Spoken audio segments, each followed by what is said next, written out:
waan salaamayaa dadka Soomaaliyeed dhammaantood. Aniga magacaygu waxa weeye Cabdullaahi Saciid Sheekh Xasan. Waxaan ku salaamayaa salaanta islaamka. Assalaamu calaykum waraxmatullaahi tacaala wabarakaatuhu. Sidaad ogtihiin baa Soomaali waan nahay.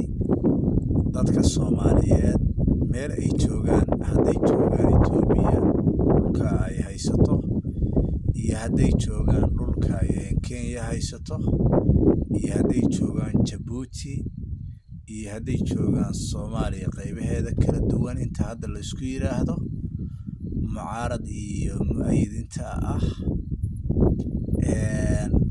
Dadka Soomaaliyeed waa dadka intaa ku sugan, iyo dad badan oo caalamka ama duruufo geeyeen ama dadkii duruufuhu geeyeen ay ku dhaleen. Intaas wadada iyo kulligeen basaan isla ognahay. Soomaaliya muddo dheer waxay ku jirtaa in yar bay horta dawlad lahayd. Inta yar markii laga reebana intii ka horeysana dhib bay ku jirtay, intii ka dambeysana dhib bay ku jirtaa. Soomaaliyana dhibta dhaxal uma helin, dheeftuna way u dhowdahay, laakiin ciddii ku dhaqaajin lahayd ayay u baahan tahay. Aniga halkan baaq waan ka dirayaa. Baaqa waxaan u dirayaa dowladda Soomaaliyeed oo ka madaxweyne Xasan Sheekh Maxamuud, oo ka ra'iisul wasaare yahay mudane Xamse Cabdi Barre, oo ay ka madax yihiin mudanayaasha madaxa baarlamaanka aqalka hoose Aadan Madoobe iyo ku-xigeenkiisa Sacdiyo, iyo haddii Ilaahay idmayo iyo madaxa baarlamaanka aqalka sare Cabdi Xaashi iyo saaxiibadiis. Dhammaantood dadkaas xilalka haya, inta aan sheegay iyo inta aanan magacooda helin, horta halkan waxaan uga marinayaa salaan aad mug iyo baaxad weyn baan halkan u marinayaa. Sidoo kale waxaan halkan kala hadlayaa oo hadalkayga ayaguna qayb ku yeelanaya culimada diinka Soomaaliyeed, waxgaradka, haweenka, ganacsatada iyo dhalinyarada iyo cid kasta oo Soomaalinimadu ku weyn tahay ee Soomaaliya ee luqadda Soomaaliga garanaysa, afkayga fahmaysa. Soomaaliya uma baahna hadda heerarka ay ku jirto. Waxay u baahan tahay in ay 4 step la qaato, laga tago koow waxa loo yaqaano reer hebel iyo qabyaalad, waxa loo yaqaano maamul hebel, waxa loo yaqaano xisbi hebel.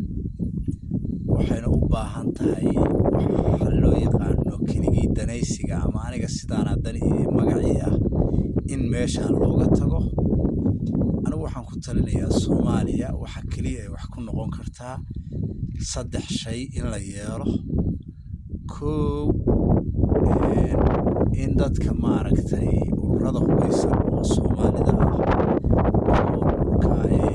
al-shabaab dadka qaar u yaqaanaan, qaarna xarakada u yaqaanaan ha noqdo, ama dowladda Soomaaliyeed ha noqdo, ama ururka Daacish loo yaqaan ha noqdo, ama ururo kale oo aan hubeysnayn hadda hubtoos aan haysan laakiin inay hubeysiin ay macquul tahay ha noqdeen, ama kuwa siyaasad iyo xildoon ha noqdeen oo ayaguna qabiil iyo ku hoos gaban kara.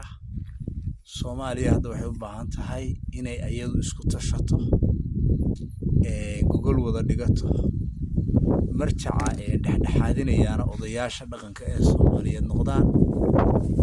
Cid kasta oo hubeysan in la yiraahdo dowladdana wax ku yeesho, qolo kasta intii haysato awood la qiimeeyo, la yiraahdo adeer waxaad haysataan halkan la imaada, dowladda ku soo biiriya, ciidanka qora oo dowladda ku dara, ciddii sheekh oo diin faafiraysa diinteeda dadka ku dhex faafsato iyadoo nabad oo xor ah.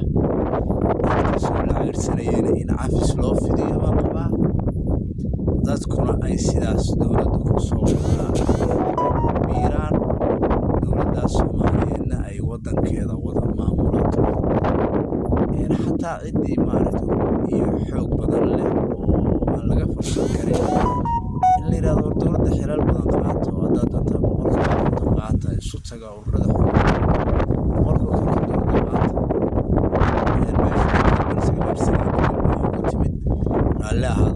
taas sheekada inaga dhex gashay markaan dowladda Soomaaliyeed waxaan qabaa inaan Mareykan uusan dhexdhexaadin karin midowga Afrikana uusan dhexdhexaadin karin cid kale oo la mid ah aysan dhexdhexaadin karin cadaalad iyo u baahan sidoo kale qabiilada ayaa isleeyahay qabiiladan aaminsanyahay dagaalku uu iska dhammaan lahaa haddii ururada hubeysan iyo dowladdu ay midoobaan sababtoo ah oo dhan dowladdu inay gacanta ku dhigto ayaa lahayd taasna qabiilada haddii uu laga dhexmaado dagaal dambe dagaalameen